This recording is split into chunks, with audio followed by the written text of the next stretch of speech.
Alright, about to do something crazy and crawl into a huge male brown bear den. Hopefully there's nothing in it. Eek! There it is. Right there. It's all the dirty pushed out. It's trail out. Let's see what happens here. Yeah, here's the entrance. That's a big hole. Hopefully nothing comes out. Oh, that's it. It doesn't really go back in there, does it? Shit. Here I am. This is it. I'm in a grizzly den. Brown bear den. It is kind of cozy though, eh? Especially without a bear in it. Cool. Not as deep as you'd think. No. No, that one's not. Yeah. Not very deep at all. Looks like you laid up here, right? A couple times? Laid up there and then went over here.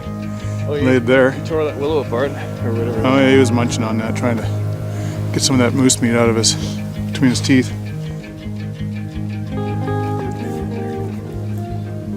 Huh? Now I wait to see what the hell we're doing.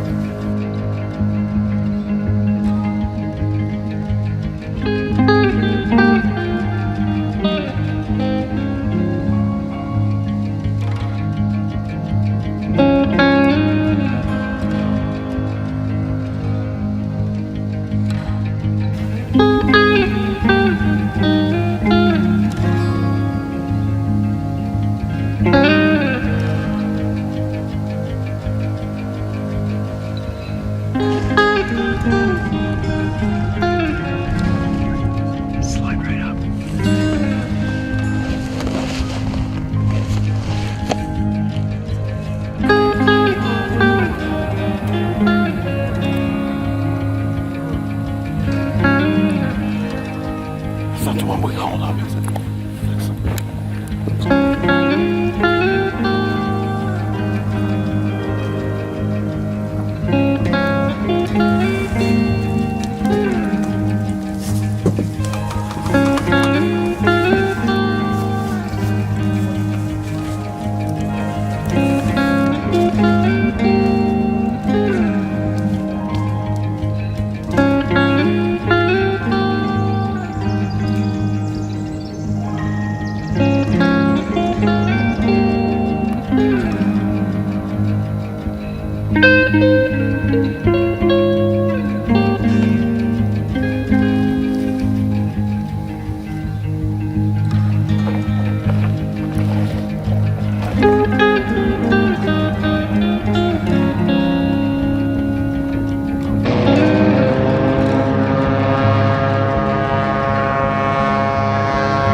That'd take a while.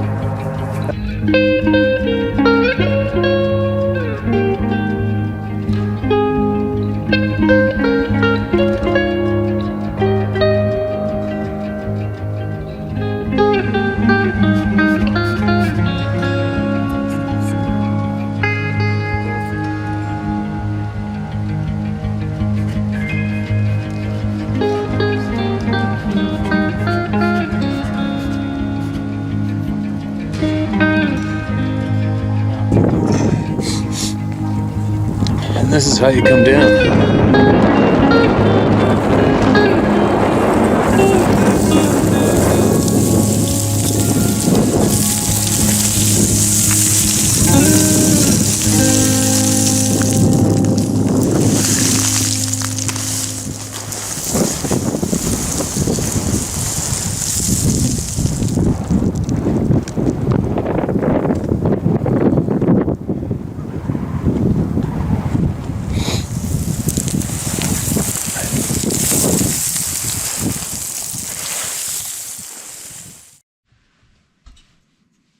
More to be heard.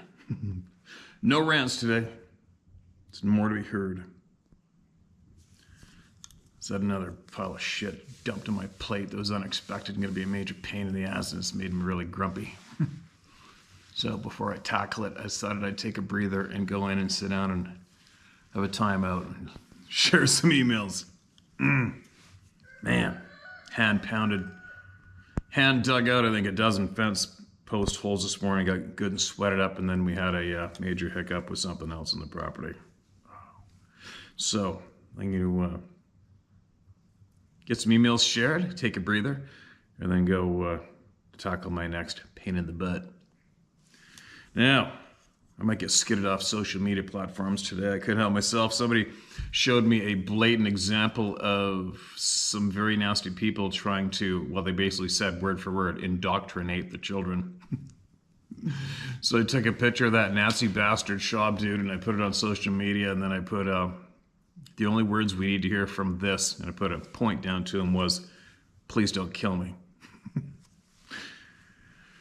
I don't know, I put the only words that society needs to hear from this is, please don't kill me. Yeah, and I posted it up. It is what it is, but I'm probably going to get skidded. Whatever, I don't give a shit.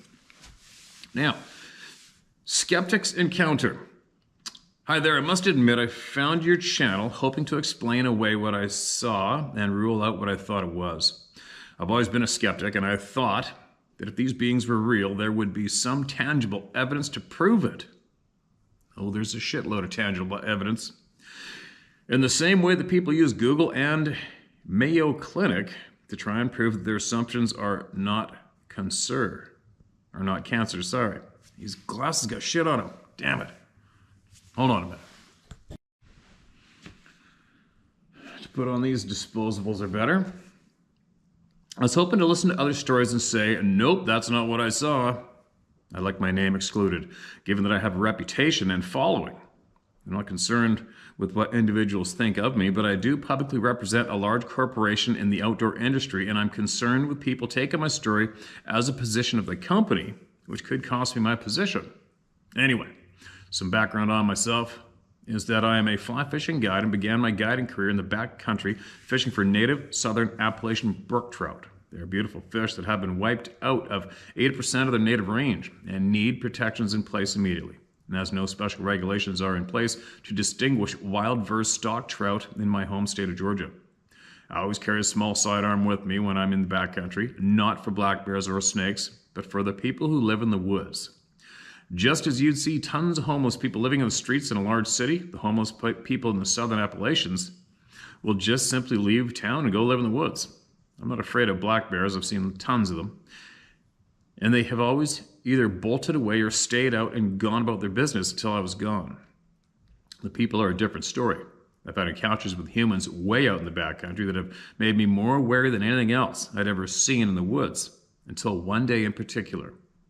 As I was scouting a new stream one afternoon by myself, I was hiking an approach trail to the well-known Appalachian Trail that would then connect me to the stream I had scouted on a topographical map and wanted to go and explore, as it met all the geographical requirements for brook trout. While hiking into remote areas, especially alone, I always made plenty of noise by dragging my feet, shaking my pack every once in a while, and sometimes singing, if the southern humidity doesn't have me sucking wind.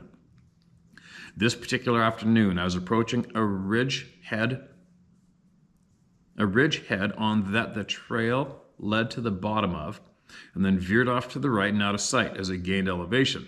The slope leading up the ridge had low vegetation such as mountain laurel, and toward the top of the ridge it began to clear out, and I could see the sky behind it. Behind one of the laurels, close to the top, I could see what I thought was either a hole or a dark, almost black rock in the side of the slope. As I got to within 200 yards, I noticed that a dark spot had moved behind another laurel. That's odd, I thought. I could have sworn it was over there the last time I looked, but I assumed that I was mistaken, which was also odd, given how observant I am anytime I am in the woods. I constantly check my surroundings and take in every detail, even the smells, a lesson my dad taught me when I was very young.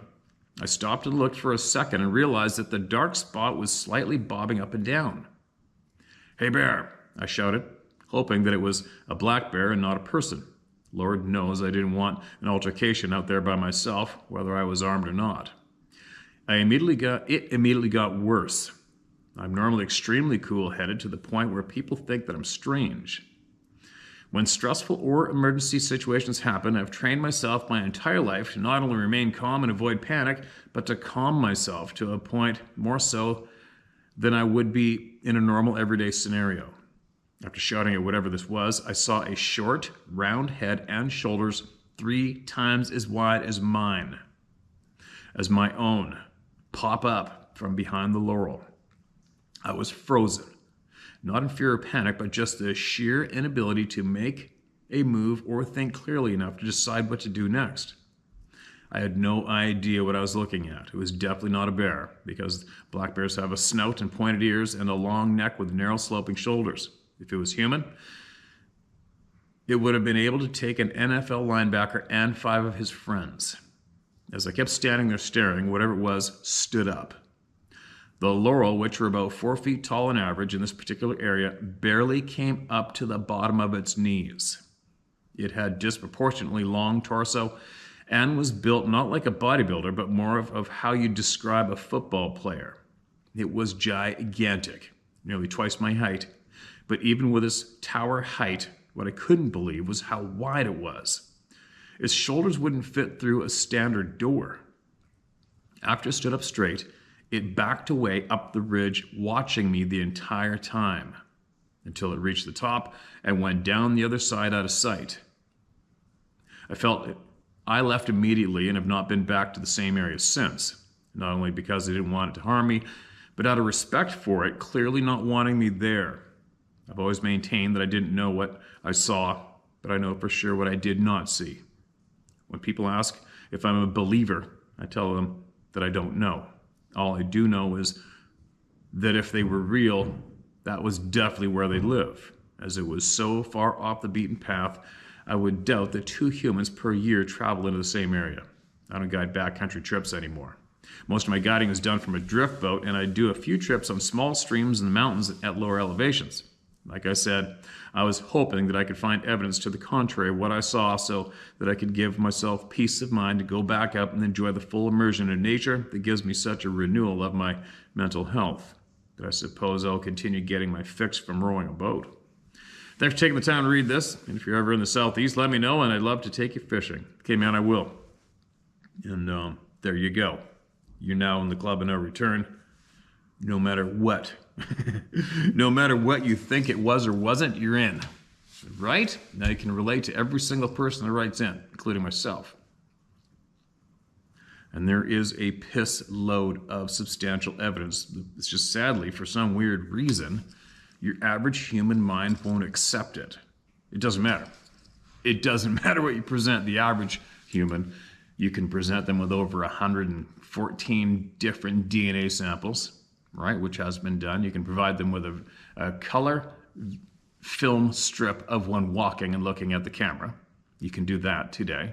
You actually could do that for what, 50 years or something now?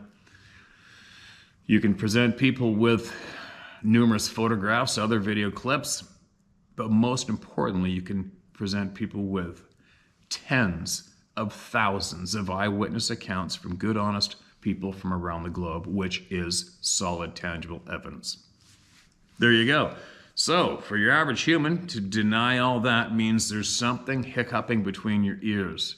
And that's not being insulting. You can't pick up what's being put down by now. Something's up between your ears. Sorry, I'm just the messenger.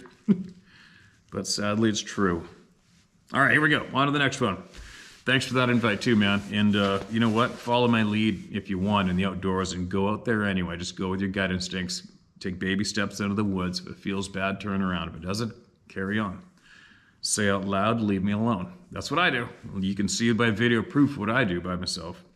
And I'm still here so far. Okay, this is titled Arizona 4, the posting you wanted to find for you to share, for you or share, I'm good either way. When was this? It was a while ago, September. Steve, hello again.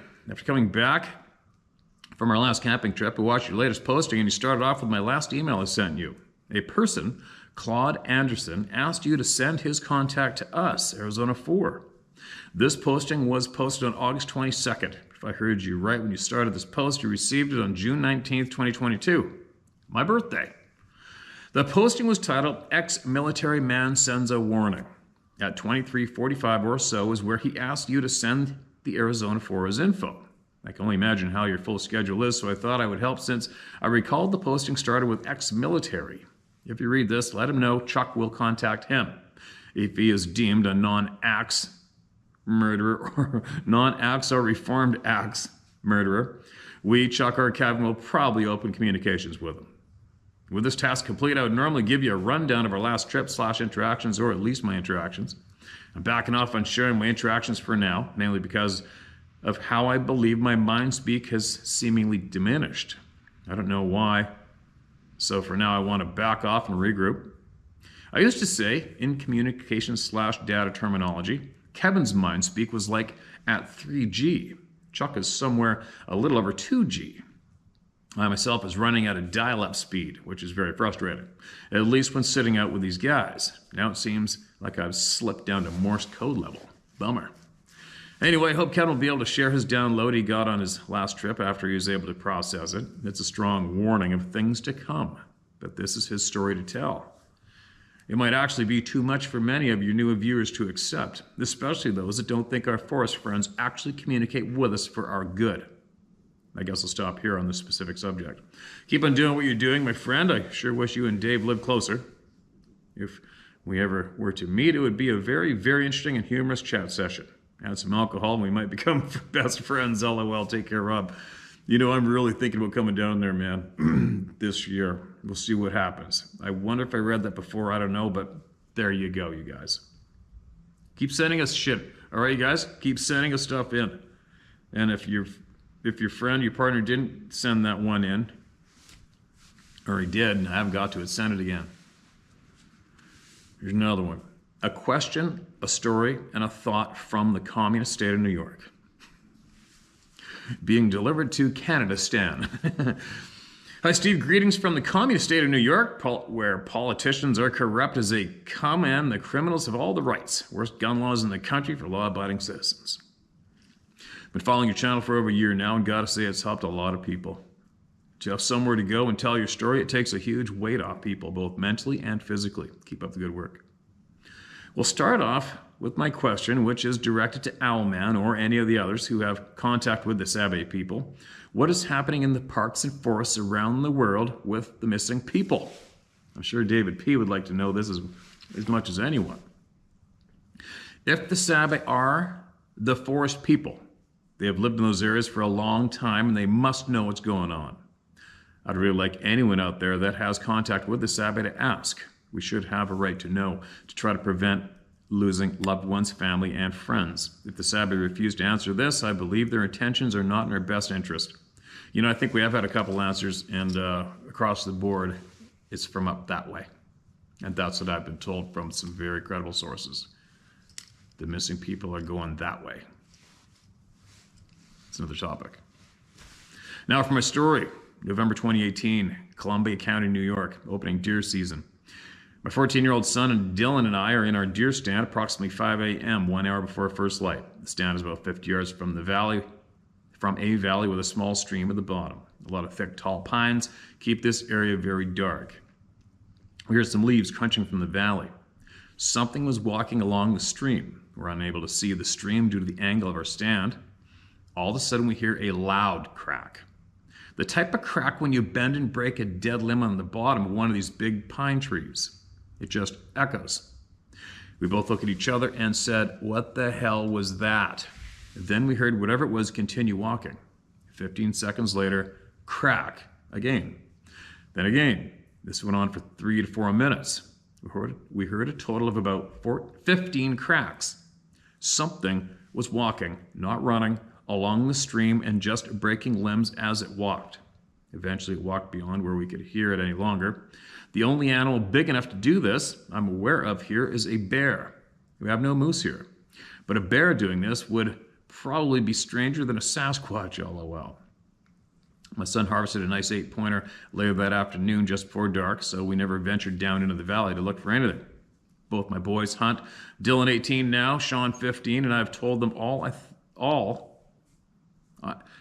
have told them all, though I have never seen a Sasquatch. They are real.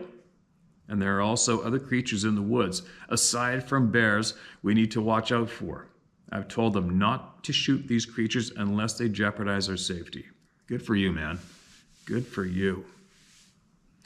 Now for the thought. So many people say the woods go deathly silent when these Sabe are near. I'm wondering if they are messing with our head in some way and we don't even know it. I cannot see all the animals, birds, and insects going silent. It has to be something they are doing directly to us. If they can mind speak, I'm pretty sure they can do other things in our head. Thanks again for all you are doing. Keep fighting the good fight. Hopefully one day we'll all have a complete puzzle, at least on this subject. Big A. Well, hopefully we will. I think the puzzle's tightening right up for a lot of us, without a doubt. I know my puzzle's tightening right up. But as long as people keep emailing in, then we're going to get the answers. And as soon as everybody realizes this is harmless to speak out loud, this is a safe place, kick the bullshit programming we've all gone through to the curb and start speaking about true, honest knowledge that we need to know and share, right? It's working. Here's another one. Thanks for sending that in, man. Absolutely appreciate it. Squirrel hunting with a Sabe sighting. Dear Steve, I've been debating on sharing my story for almost a year now. It sounds like I might have shared this. Or maybe 2, I don't know. I don't know how much of my story is going to help others, but here it goes. I was squirrel hunting on public hunting property in northwest Indiana, about an hour from my house, run by the Indiana DNR. Run by or right by? Department of Natural Resources. It was towards the end of the season, about a month or so left of it, when it happened. It is my habit to start my hunting early in the morning. I arrive at the property close to first shooting light and hunt throughout the morning. I had never felt any pressure while hunting this area or since the incident, so I thought nothing of hunting this day. I hunted all morning with no luck. The woods were fairly quiet, except the twittering of the occasional bird. I had been there since 6:30 a.m. It was after 11 when I decided to take a little break and have a snack from my pack. So I took the seat along the trail I was on. My mind was just idling. I think about a lot of nothing at all, contemplating the happenings of the day and what else I needed to do that day. A voice came into my thoughts that said, "Behind you." You preach to listen to your inner voice and trust it, and I did. I turned around to look behind me. As soon as I got turned around, I saw an enormous being about 9 feet tall and 1,000 pounds, with long, flowing, reddish-brown hair all over his body that resembles the fur of an orangutan in color. I only saw him for 1 or 2 seconds because that is how long he took to stride across the trail opening, wide enough for tractors and equipment used to maintain these trails and property. I got the impression that he didn't know or didn't care that I was there, since he didn't look my way. Not surprising, since I was about 120 yards away, just sitting on the side of the trail. I suddenly wanted to get the hell out of there, realizing that I was no longer the apex predator in those woods. The .22 semi-auto rifle I had would have done nothing more than piss off the creature and offer no more protection than a sharp, pointy stick. I ended my hunt right there and then and headed back to my car, looking over my shoulder the entire time, wondering if I was going to end up as a statistic in another missing 911 report. You also state numerous times to not let these things destroy our love for the woods and hunting, fishing, and hiking. It took me a while, but I did make it back to those same woods. I was fairly nervous, to be sure, but I wasn't going to let that being take away my happy place. My place where I find peace and solitude and get my center back. Taking your advice, I have a mantra I say now at the very beginning of my hunts, that I am only there to harvest a few squirrels, enjoy the woods, that I'm not there looking for them. I ask that they don't scare me while I'm there. So far, that has been working. Does this bring credence to mind speak? I don't know. Was it the Sabbe letting me know he was there, wanting me to see him? I don't know. But that is what I am leaning towards. The more I think about it, and the more I hear your readings on your channel. Was I marked/chosen? I would be a little arrogant if I said yes, but maybe. I don't know. Since my encounter, I've noticed a few tree breaks about 8 feet above the ground and pointing in the same direction along the trail or in a small cluster, with none of the other trees around them being affected. I've not taken any pictures of my findings, not sure what value they would have for you and your viewers. This email has become long enough. I have no reservations about using my name if you wish. Keep doing what you're doing. It helps more people than you would realize. Thank you for your platform. Best wishes to you, your partner, and your family. May you all achieve great success in all your endeavors. John Skoughton in Northwest Indiana. John, appreciate you, man. You're a brave man. You're a free man. You're a free, brave man. And also a member of the Club of No Return. I don't know what number you are, but it is frickin' up there. I don't know. I don't know anything about. Okay, all I know about the mind speak is what everybody shares here with us. That's all I know about it.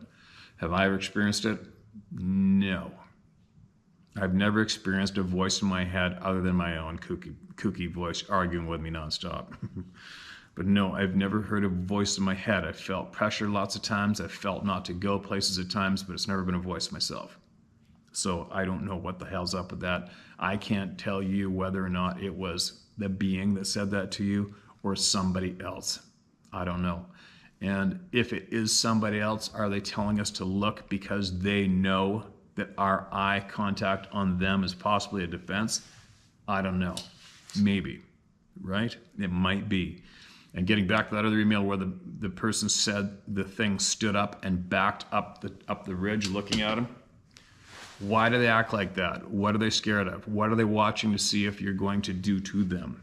What skill is it we may have used to have that they're aware of, that they're nervous of, and they're seeing if you're going to unleash it on them as they back away out of eyesight or earshot, whatever, gunshot, whatever it is. Whatever it is, they're backing away from us, keeping an eye on us. What are they watching us for? What are they making sure we don't do? What is it? See what I mean? How many times you heard about these things looking at somebody in a tree stand or whatever, glaring at them and keeping their eyes on them as they walk out of sight? What are they watching you for? What are they waiting to see what you're going to do? Because it's not just armed human beings they react that way to. So that what makes my curiosity wonder, what the hell is it we can do and we don't know about? Possibly. It's just a thought. It's a maybe. Is there something that we are not in tune with that they think we still might be in tune with? Picking up what I'm putting down? It's a strong possibility, right? Right? Because there's probably some beings out there who want to control teaching us from a young age that don't want us to be in tune with these skills. Probably. There you go. That's my thoughts on that one. Thank you so much for that email, man. I'm so glad you're going out there. It's working for me. Excuse me, so far. This is titled 2 Michigan Encounters. Hi, Steve. Been watching for a couple of years now, listening and nodding my head most of the time, which is silly as I live alone. I'm a 68-year-old retired police officer, and I live in northern Michigan, close to the Ausable River. Ausable River, A-U-S-A-B-L-E River, about 30 miles north of Mio, M-I-O, down 2 dead-end dirt roads on 10 beautiful wooded acres. There are 2 people who live on my road, and I'm one of them. You can use my name. I don't give a good shit what anyone has to say about it or me. Right on, man. Another free brother. When I first moved into my place, the first night just after the sun dipped behind the trees, I was going inside with my dog, a 110-pound Belgian Malinois. John Wick, when I heard a deep, that's the name of your dog, John Wick. When I heard a deep, chest-rattling growl that ended in a whoop. I know, I said, oh shit, and steered my dog up the stairs and into the house. I love my dog, but he's like a teenager who thinks he's 6 feet tall and bulletproof. I didn't go look for what made the sound. I knew what it was. I just wasn't in the mood. That was my third encounter. The first time I saw one of these creatures was autumn of '78. I was driving home 5-8 miles north of Saranac, Michigan. And again, it was out in the country on a dirt road, going up a fairly good incline in second gear when this thing ran out of the woods behind my Olds 442. I was at the time only going about 20-25 miles per hour, and this thing slapped at the trunk of my car. I shifted as fast as I could to third, stomped on the gas, and peppered that jerk with pea gravel, watching the rearview mirror to make sure it wasn't chasing me.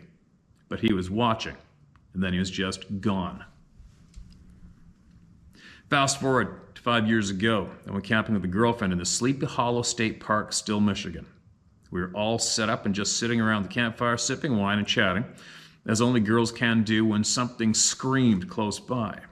I say screamed because it's the only word that comes closest to describe it. But it was so very much more than a mere scream. Everything stopped. The night sound stopped. We stopped. And we held our breath, or the breath refused to enter or leave our lungs. It was a horrific sound and loud beyond measure. I felt it vibrate in my chest. My hand had dropped to my 9mm, and as I began to ease my sidearm out of the second scream hit. We found our voices simultaneously, and both asked the same question with the appropriate expletives. You know, what the F was that? We were both very hushed, and I know all the blood had drained from my face. I was very frightened. Steve and I don't scare very often, but that scared me. I had never heard anything like that, not from any animal, mammal, or night bird. It was just awful, and I'll never forget it. I've been comforted to hear others talking about this scream. By the way, it was also the last night I spent in the tent. LOL. So now, I already know there are Sasquatch around here. There are also black bear, coyotes, wolves, big cats, and various other critters. And for your viewers who may give folks who carry weapons the hairy eyeball, grow up. In the woods, you're on the menu for many animals, large and hungry, so the wise take precautions. This old lady won't go out in the evening without a sidearm or my shotgun. Thanks for all you do, Steve. We appreciate it tons. I'd love to join you for a fishing/photo adventure in your beautiful mountains one day before I get too old. Love to your family and the critters, especially the horses. Suzette Randall. Suzette, I didn't read your name. You didn't put your name. I thought you were a man at first. I apologize. You're a free sister, a brave woman, and I absolutely appreciate you sending that in. And I got a question for you and other law enforcement, present or past. And if you want to email me the answer to this question, I definitely won't. You're safe. I won't use your name. But my question to you would be, and I can't believe I haven't asked this before, maybe I have. If or when you get calls from people, actually I should just say when the department gets calls from people seeing these beings that you've seen, are law enforcement officers, especially like in the more popular states that have lots of sightings, like Texas, East Texas, Michigan, Ohio, Florida, if you law enforcement officers and yourself are listening, are you pre-instructed how to deal or who to report those to, or to just ignore them and try to convince the people they saw something else? I'm very curious, because there's got to be some law enforcement officers out there who are pre-instructed what to say or do when confronted with these calls, or what are you instructed to do from those guys when you see one yourself on patrol or at home or whatever. If there is an answer that directly is related to my question, please send it, all right? Please send it to me so I can share it with the people. I think that'd be a handy one to have. So there you go. Another member. And another and another and another. All right, believe it or not, sitting down with everybody and reading these emails has grounded me right out. And I usually control my emotions. I keep them, what should I say? I don't visibly show my emotions often when I'm pissed, but I was on fire when I first sat down here, and I'm good now. So this actually helps me a lot as well. not only gaining knowledge, but it levels me out, grounds me out. So, back to my day of solving hiccups. And then I'll be sharing more soon. And I possibly will not be in the country shortly. And I'll be sharing from another country. And that'll be a surprise, possibly, coming up in a while. Anyway, I got to get going. Share my story at howtohunt.com. All right? Share my story at howtohunt.com and get that shit shared. Speak openly. Quit being afraid. Protect the children. And don't ignore the faces that are being thrown in our faces who are absolutely guilty of coming on to our kids. All right? I'll talk to you guys shortly.